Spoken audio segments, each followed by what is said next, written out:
네, 우리 반갑습니다. 우리 7월 22일 월요일 우리 매일 성경 아침 묵상 우리 예레미야 36장의 말씀으로 함께 묵상하도록 하겠습니다. 예레미야 36장 1절부터 19절까지의 말씀입니다. 우리 계속해서 예레미야를 통해서 우리 남유다를 향한 우리 심판의 또 선고의 또 예언의 말씀이 계속해서 증거되고 있습니다. 여러분, 예수님께서 인류를 구원하시기 위해서 선택하신 예수님의 제자의 숫자는 우리 잘 아시는 것처럼 12명 뿐입니다. 물론 함께 하고 있었던 또 따라다니고 있었던 군중들은 많이 있었지만 또 그 이후에 많은 확산들이 있었지만 초기 예수님의 제자는 12명이었습니다. 왜 이렇게 적게 뽑았을까요? 예수님의 꿈은 참 원대하고 참 큰 포부로 온 세상을 구원하시기를 작정하시고 또 그런 구원 계획을 실천하신 분이신데 왜 이렇게 작은 숫자들로 시작을 했을까요? 그것은 바로 예수님께서 온 세상의 복음을 증거하는 방식과 어떤 방법 때문에 그렇습니다. 그것은 예수님께서 혼자 전하시지 않으시고 하나님 안에 있는 그 생명력과 복음의 DNA를 바로 그의 제자들을 통하여서 다음 사람들을 통하여서 증거되어지도록 증인이 되어질 수 있도록 하시는 예수님의 방법 때문에 그렇습니다. 제자들을 통해서 12명밖에는 없지만 그들이 바로 그들이 경험하고 만났던 예수님을 가르치고 전하게 하기 위해서 이것이 하나님의 방법입니다. 그래서 그리스도인들은요 내가 알고 또 내가 말씀을 또 깨닫고 내가 또 기쁘게 사는 것도 중요하지만요 내가 만나고 또 경험한 것을 내가 또 전하고 또 그 나의 제자가 또 다른 사람들을 전할 수 있도록 계속해서 전수하고 전파하는 이 복음의 그 선순환 이것을 기억하고 이것의 굉장한 중요성을 알고 그렇게 만드는 것 또 그렇게 내 삶에 그런 복음적인 인생을 사는 것 이것이 굉장히 중요합니다. 내가 말씀을 들었으니 나는 참 좋다 감사하다 그렇게만 사는 것보다 더욱더 복음적이고 신앙의 원리는 내가 알았으니 이제 나를 통하여서 다른 누군가가 좀 전해야겠다. 우리 가족이 나의 자녀가 이 복음을 전하는 사람이 되어야겠다. 하고 계속 전해 드려야 됩니다. 왜냐하면 우리는 또 언제나 전할 수 있을 때도 있지만요 전하지 못할 때도 있을 겁니다. 날마다 이 복음의 말씀을 회사에서 또 자녀들에게 또 직장에서 친구들에게 건강할 때 지금 전할 수 있지만요 또 언제 어떻게 될지 모릅니다. 예레미야처럼 또 이런 불의에 옥에 갇히게 된 그리고 건강을 잃게 되는 또 말할 수 없는 여러 가지 또 상황이 있지 않겠습니까? 그렇기 때문에 우리의 복음은요 이 복음이 쉬지 않게 하기 위해서는요 내가 들었다로 끝내서는 안 되고 나를 통하여 어느 누군가에게도 전해 줘야 됩니다. 그들이 전할 수 있도록 계속해서 전수해 주는 이 전파의 작업이 필요합니다. 예레미야가 갇혀서 사람들 앞에 지금 나서지를 못하고 있습니다. 그래서 계속해서 예언의 말씀들은 임하고 있지만 이제 군중들에게 또 전체 백성에게 하나님의 말씀을 증거할 수 없는 그런 상황 가운데 있습니다. 그런데 괜찮습니다. 왜냐하면요 방금 말씀드린 것처럼 예레미야가 직접 증거할 수 없다 할지라도 하나님께서는 전할 수 있는 방법을 다 준비하고 계시기 때문에 그렇습니다. 오늘 본문 말씀에 서기관 바룩이라는 사람을 통하여서 그 말씀을 기록하여서 또 증거할 수 있도록 계속해서 하나님은 일하십니다. 1절 2절이죠. 유다의 요시야 왕의 아들 여호야김 제4년에 여호와께로부터 예레미야에게 말씀이 임하니라. 이르시되 너는 두루마리 책을 가져다가 내가 너에게 말하던 날 곧 요시야의 날부터 오늘까지 이스라엘과 유다와 모든 나라에 대하여 내가 내게 알려준 모든 말을 거기에 기록하라. 여러분 기록하는 것은 굉장히 의미가 있습니다. 기록해야지 그 기록된 말씀을 통해서 더 많은 사람들에게 증거할 수가 있다라는 거죠. 예레미야가 이제 말로 복음을 증거하고 예언의 말씀을 증거하다가 하나님의 때가 가까이 오고 있나 봅니다. 이제는 말로 전하지 말고 기록해라. 그리고 바룩을 통하여서 더 많은 사람들에게 증거하도록 해라라고. 여러분, 이 기록의 의미가 뭡니까? 이것은 사실인 거죠. 정확한 거죠. 우리가 생각에 가지고 있는 거하고요, 마음에 품고 있는 거하고 계속 되새기는 것하고 기록해 놓는 건 완전히 틀려요. 저도 가끔씩은요 가다가 떠오르는 성경 말씀들, 그리고 또 설교했으면 좋겠다고 떠오르는 그런 어떤 내용들, 그리고요 곡조도 떠오를 때가 있어요.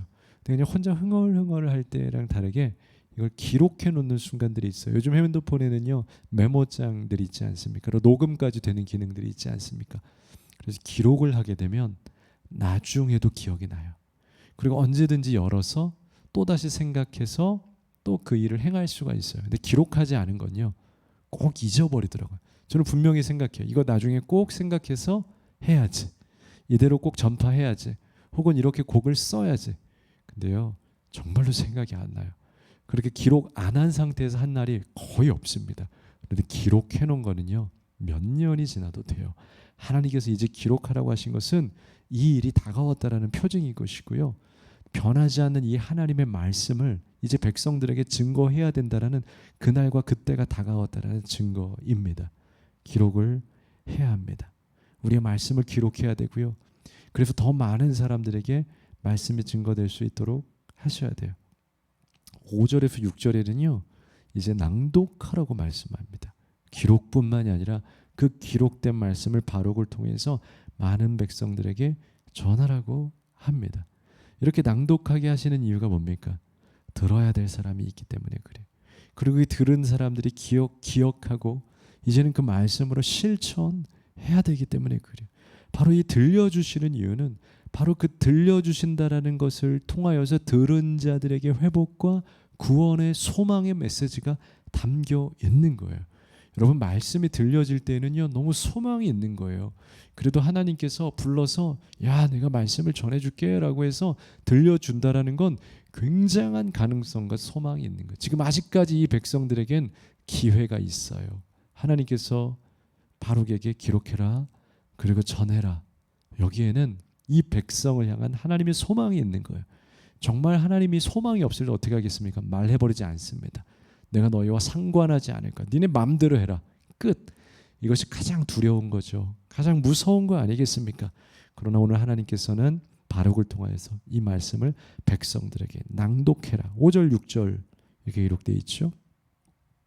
예레미야가 바룩에게 명령하여 이르되 나는 붙잡혔으므로 여호와의 집에 들어갈 수 없으니 너는 들어가서 내가 말한 대로 두루마리에 기록한 여호와의 말씀을 금식일에 여호와의 성전에 있는 백성의 귀에 낭독하고 유다 모든 성읍에서 온 자들의 귀에도 낭독하라.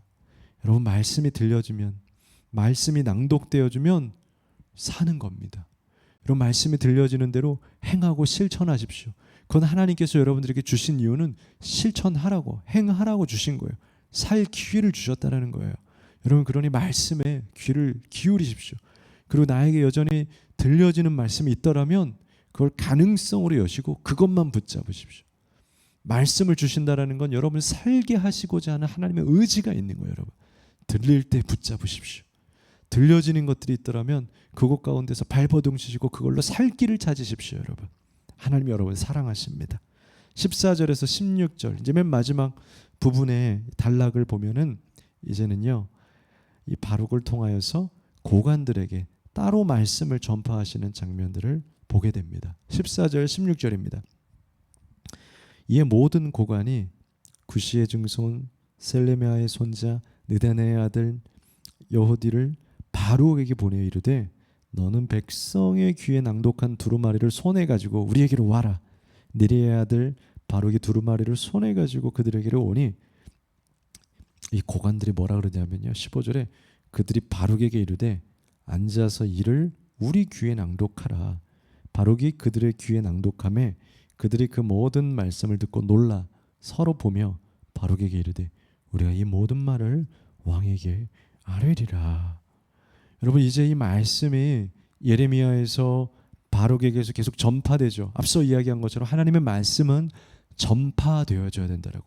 내가 전하고 또 다른 이들을 통해서 계속 흘러가야 된다는 거예요. 예레미야에서, 바룩에서, 성전에 모여있는 백성들에서 이제는 가장 고위급 간부들, 핵심 리더들에게까지도 이제는 그들을 통해서 오늘 16절 말씀처럼 왕에게 전하겠다라고 말씀하고 있는 것처럼 하나님의 말씀이 가장 끝 힘있고 권력자들에게까지 전해집니다. 그 이유는 무엇입니까? 그것은 바로 그 고관들에게는, 왕에게는 결정할, 실행할 가장 최고의 마지막 결정 권능의 힘이 있기 때문에 그렇습니다. 여러분, 하나님께 돌아올 수 있도록 이 백성들을 회개시키고 말씀 앞으로 이끌어갈 그 힘이 왕에게 있다는 거예요. 저는 이 말씀을 묵상하면서 우리 성도님들이, 우리 젊은이들이 바로 이 왕의 역할을 감당했으면 좋겠다. 직장에서, 앞으로 사회에서 백성 정도의 수준이 아니라 이제는 이 말씀을 가지고 세상을 움직일 수 있는 왕의 권력을 가진 자들로 컸으면 좋겠다. 그래야 말씀을 힘있는 거예요. 이 말씀은 거기까지 가야 되는 거예요. 하나님께서 바룩을 통하여서 왕에게 말씀이 증거되게 하시기 위해서 이렇게 계속해서 흘려 보내신 거예요. 그리고 왕이 이 말씀을 들어야 되는 이유는 왕에게 힘이 있기 때문에 그래요. 힘 있는 자들이 말씀을 알아야 돼요. 힘 있는 자들이 말씀을 들어야 되고 그들이 말씀을 통하여서 결단해야 돼요. 물론 시드기야가 이 말씀을 들었음에도 불구하고 결단을 내지 못해요. 말씀대로 살지 못하고 바벨론에게 항복하지 못하고 하나님 앞에 돌아오지 못하고 결국에는 완전한 심판을 겪게 돼요. 그래서 저는 이 말씀이 들려지는 것도 중요하지만 이제는 힘 있는 자들이 하나님의 말씀을 통하여서 세상을 바꾸고 세상을 하나님 말씀 앞에 무릎 꿇게 할 그 마지막 힘의 시대가 남아있다고 저는 생각합니다. 여러분, 힘을 가지십시오.